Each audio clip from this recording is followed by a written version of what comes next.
sun's going down, so I've got quite the glare on my face at the moment. My little guy was helping me cut the grass today, and it dawned on me, the independence with respect training is unique in the way, because a lot of times when you are gaining independence, you have a mindset that you can do it all. And our kids become rather empowered when they are independent. And that's not a bad thing by itself. What you want to make sure that you're establishing prior to the independence, though, is that level of trust, that level of respect for your authority. And the ways you're going to do that, I know it now. I probably didn't. I always knew that respect was needed, but the methods, being mindful of those methods, is something that I've had to really refine over the last couple years. But what you do is what I've told my own kids: say what you mean and mean what you say. Let your actions speak louder than your words. Follow through with your words. A lot of times with parenting, we tend to make threats, so to speak, and you want to make sure that those threats are things that you're willing to follow through on, because your kids undoubtedly will test the boundaries.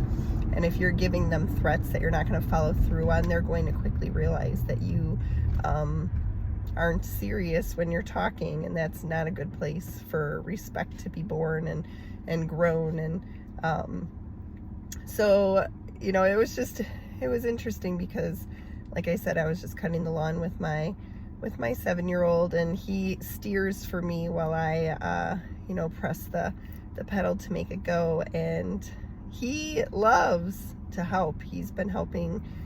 He's been riding with me as long as I can remember.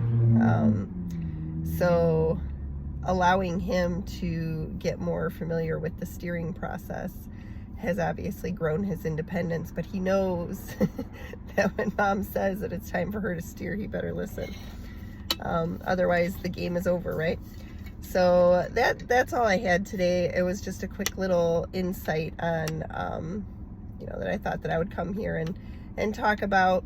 Long story short, the summary, we want them to be independent. In fact, we've learned that you're basically raising them to move out. And I know that that's a hard concept. It's definitely a hard concept for me, because I like my kids. I'm attached to them.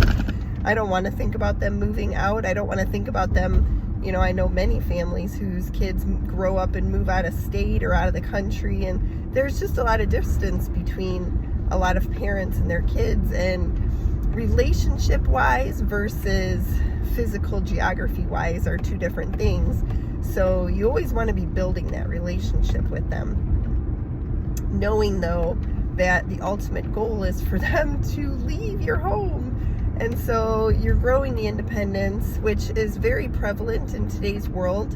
But what is lacking a lot, is that nugget of respect, and that's a real big one. So you want to make sure that you're raising your kids decisively, that you are authority over them. That doesn't mean that you have to be mean. It just means don't be so permissive. Let them know that they're safe in your home with your authority. Don't take it for granted, and don't take advantage of the fact that you're in charge. Try to be fair with the things that you're doing. I think I was just reading yesterday, the discipline. You want to see what the driving force is behind your discipline. Are you raising them up, building them to be independent and successful, or are you trying to restrain them for your own comforts? And that's really a question that only you can answer. So on that note, I just dropped my son off at his volunteer service for the week, and I'm going to go home and I'm going to get dinner going, and it should be a quiet night. So I'm looking forward to that, and I hope you're having a good day. I'll see you next time.